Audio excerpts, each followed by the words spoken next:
ಮಂಡಿ ಊರಿದಾರ, ಹೋಗಿ ಕೈಕಾಲು ಬಿದ್ದಿದಾರ, ಏನು ನನಗೆ ಗೊತ್ತಿಲ್ಲಪ್ಪ.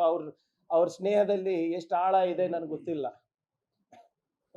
ಅವ್ರು ತಾನೇ ಹೇಳಿರೋದು, ಅಬ್ ಕಿ ಬಾರ್ ಟ್ರಂಪ್ ಸರ್ಕಾರ, ಮೈ ಫ್ರೆಂಡ್ ಡೊನಾಲ್ಡ್ ಟ್ರಂಪ್, ಅವ್ರು ತಾನೇ ಹೇಳಿದ್ದು. ಆದರೆ ಅವ್ರ ಫ್ರೆಂಡಿಂದ ಆಗಿದ್ದೆ ನಮಗೆ, ಅವ್ರ ಸ್ನೇಹಿತರಿಂದ ನಮಗೆ ಟ್ಯಾರಿಫ್ ಬರ, ತೆರಿಗೆ ಬರ.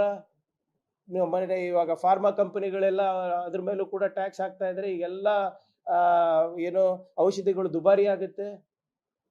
ಆಮೇಲೆ ಇದು ನಾನು ಹೇಳ್ತಾ ಇಲ್ಲ ಅಲ್ಲ ಇವರೇ, ಈಗ ಪದೇ ಒಂದ್ಸರಿ ಅಲ್ಲ, 2 ಸರಿ ಅಲ್ಲ, 4 ಬಾರಿ ಏನು ರಾಷ್ಟ್ರಪತಿಗಳು, US ಅಮೆರಿಕ ರಾಷ್ಟ್ರಪತಿಗಳು ಇದು ಹೇಳ್ತಾ ಇದ್ದಾರೆ.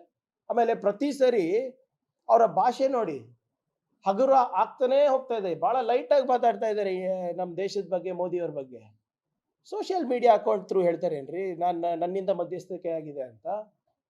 ಅವ್ರದ್ದು ಪದ ಬಳಕೆ ನೋಡಿ, common sense is prevailed. Common sense ಸಾಮಾನ್ಯ ಪ್ರಜ್ಞೆ. Is talking about 2 leaders.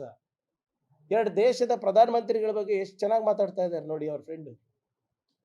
ಅವರಿಗೆ ಮರ್ಯಾದೆ ಪಾಕಿಸ್ತಾನಿಗೆ ಮರ್ಯಾದೆ ಇಲ್ಲ ರೀ, ನಮ್ಗನ ಇದೆ ಅಲ್ಲ. ನಮ್ಮ ದೇಶದ ಗೌರವ ಏನು? We are the 4th largest technology cluster in the world. We are the 5th or 7th biggest economy in the world. ಯಾರ ಹತ್ರ ಮಂಡಿ ಊರ್ದಿದ್ದಾರೆ, ಯಾರ ಹತ್ರ ಕೈಕಾಲು ಬಿದ್ದಿದ್ದಾರೆ ಅವ್ರು ಹೇಳ್ಬೇಕು, ನಮ್ಗೆ ಹೆಂಗ್ ಗೊತ್ತಾಗ್ಬೇಕು ಹೇಳಿ? ನಿಮಗೂ ಉತ್ತರ ಬೇಕಲ್ವಾ ನಮ್ಮ ಮಾಧ್ಯಮದ ಸ್ನೇಹಿತರಿಗೆ? ನಂದು ಬಿಟ್ಬಿಡಿ, ನಿಮ್ಗೂ ಬೇಡವಾ ಉತ್ತರ? ಇದು ಬರೇ ಏನು ನಮ್ಮದಂತಲ್ಲ, ಎಲ್ಲರ ಗೌರವದ ಪ್ರಶ್ನೆ. ನೀವು ನಾಗರಿಕರು, ನಾನು ನಾಗರಿಕರು.